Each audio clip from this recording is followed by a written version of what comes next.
Premium home stay in the heart of Mysuru city with complimentary breakfast. 2 sharing ಮತ್ತು 4 sharing AC rooms ಇರೋದು. Home made lunch ಮತ್ತೆ dinner option ಕೂಡ ಇದೆ. Veg ಅಥವಾ non veg ಎರಡೂ option ಇದೆ. ಇದೇ ಮಸಾಲೆಗೆ ನಾವು ಅಡಿಗೆ ಮಾಡ್ತಾ ಇರೋದು. ಇವಳೇ ಮಾಡಿರೋಂತ ಮಸಾಲೆ ಇದು. Welcome to the Vintage House. House. Guest ಬೇಕಿದ್ರೆ ವಾಷಿಂಗ್ ಮಿಷಿನ್ ಉಪಯೋಗಿಸಬಹುದು. ಕಿಚನ್ ಕೂಡ ನಾವು ಉಪಯೋಗಿಸಬಹುದು. ಇಲ್ಲಿ ಫ್ರೀ ವೈಫೈ ಆಪ್ಷನ್ ಇದೆ. ಕಾಮನ್ ಲಿವಿಂಗ್ ಏರಿಯಾ ಕೂಡ ನಾವು ಯೂಸ್ ಮಾಡಬಹುದು. 2 ಕಿಲೋಮೀಟರ್ ಒಳಗೇನೆ ಮೈಸೂರಿನ ಎಲ್ಲಾ ಪ್ರಮುಖ ಟೂರಿಸ್ಟ್ ಪ್ಲೇಸಸ್ ನಮ್ಗೆ ಸಿಕ್ಬಿಡುತ್ತೆ. On request ನಿಮಗೆ ಕ್ಯಾಬ್ ಫೆಸಿಲಿಟಿ ಕೂಡ ಮಾಡ್ಕೊಡ್ತಾರೆ. ಇದೊಂದು ಹೋಮ್ ಅವೇ ಫ್ರಮ್ ಹೋಮ್ ಅಂತ ಹೇಳಿದ್ರೆ ತಪ್ಪಾಗಲ್ಲ. 2 ಶೇರಿಂಗ್ ರೂಮ್ಸ್ 1500 ಸ್ಟಾರ್ಟ್ ಆಗುತ್ತೆ. 4 sharing it starts from 2005. Extra mattress available with additional cost. ಎಲ್ಲಾ ರೂಮ್ಸ್ ಅಲ್ಲೂ ಎಸಿ ಮತ್ತು ಅಟ್ಯಾಚ್ಡ್ ಬಾತ್ರೂಮ್ಸ್ ಇರುತ್ತೆ. For guests staying for longer days will be offered special discounts. ನಮ್ vehicle parking ಇಲ್ಲಿ ಸಾಕಷ್ಟು ಜಾಗ ಇದೆ. ಫುಡ್ ಅಂತೂ ಸೂಪರ್ ಇದೆ. ಮೈಸೂರಿನ Siddhartha layout JSS public school ಹಿಂಭಾಗದಲ್ಲಿ ನಮ್ಮ ಹೋಮ್ ಸ್ಟೇ ಬರುತ್ತೆ. ಇಲ್ಲಿ ಬರುವಂತ ಗೆಸ್ಟ್ ಎಲ್ರಿಗೂ ಜೀವ ಹರ್ಬಲ್ ವಾಟರ್ ಸರ್ವ್ ಮಾಡೋದು. ಸ್ಲೈಟ್ ಫ್ಲೇವರ್ ಇದೆ ಹರ್ಬ್ಸ್. ಕುಡಿಯಾಗ ತುಂಬಾನೇ ರಿಫ್ರೆಶಿಂಗ್ ಅನಿಸ್ತದೆ. ಕೇರಳ ಸ್ಟೈಲ್ ಪಾಲಡ ಪಾಯಸಂ ಕೊಟ್ಟಿರೋದು.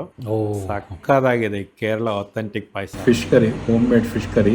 ಫಿಶ್ ಕರಿ ಮಾತ್ರ ಸೂಪರ್ ಇದೆ. ಪಾಯಸ ಮತ್ತು ಹಪ್ಪಳ ಕಾಂಬಿನೇಷನ್. ಉಪ್ಪು ಮತ್ತು ಸಿಹಿ ಸೇರಿದಾಗ ರುಚಿನೇ ಬೇರೆ. ಇವರ ಫುಡ್ ಮತ್ತು ಸರ್ವಿಸ್ ಎಕ್ಸಲೆಂಟ್ ಆಗಿದೆ. ಇದರ ಬಗ್ಗೆ ಎರಡನೇ ಮಾತಿಲ್ಲ ಅಂತ ಹೇಳ್ಬೋದು.